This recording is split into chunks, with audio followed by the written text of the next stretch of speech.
Good evening. Good evening. Congratulations on completing another school year. As for our intellectually disabled DSE population, they were unfortunately once again cheated of an appropriate education. They ended the year with the same absurd curriculum, if we can even call it a curriculum, and no additional resources. As a matter of fact, many students even ended the year without their teachers, as the district once again went about terminating teachers without cause.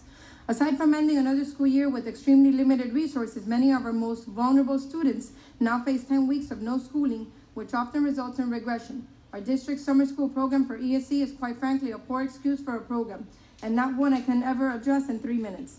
At this point, I'm left to wonder how much longer this board is going to remain silent about many concerns us public speakers bring forth.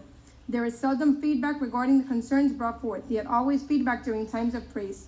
More than often, public concerns end up in a rebuttal into what appears to be an attempt to discredit the speaker and their matter. Please understand that as constituents, we expect for you to support and advocate for all our children.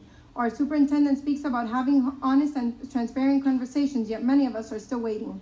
I've said it several times and I'll continue to reiterate the fact that nothing is perfect. However, that does not mean we cannot work harder to achieve it.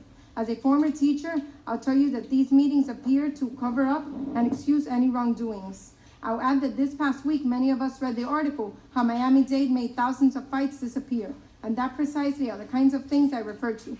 Although the article came to no surprise, I can assure you that the general public is questioning the matter.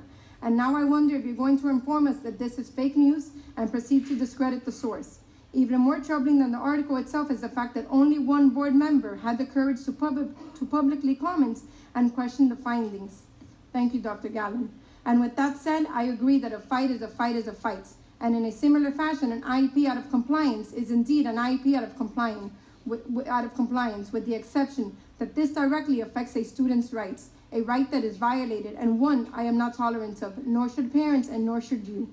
The bottom line is that we need to own our mistakes and consume our energy in learning from them as opposed to denying them. Once again, I ask that you look closely at our ESE department. As Carly Fleischman states, if a horse is sick, you don't ask a fish what's wrong with the horse. Instead, you go right to the horse's mouth. Listen to us. As ironic as it may sound, trust me when I say that if anyone wants this department to succeed, it is me. I can and will continue to battle for our children, as I have nothing to lose and everything to gain. I'll leave you with suggestions for the upcoming school year and hope that you consider them. For starters, a quality curriculum for our modified students, a focus on social, emotional, daily living skills in addition to cooking, sewing, carpentry, mechanics, and other technical fields that provide our IND students with independence and career opportunities. Not all of us get the chance to go to a prestigious university. Ask teachers, not administrators, what they need for their students. Believe me, $50 at the Dollar Tree goes a long way. You don't need for an iPad. Provide proper and adequate training on writing IEPs, especially now in a Cetify, and ensure those IEPs are indeed sacrosanct and compliant. And last but not least, look closely at our SLD and at-risk students who year after year fall through the cracks.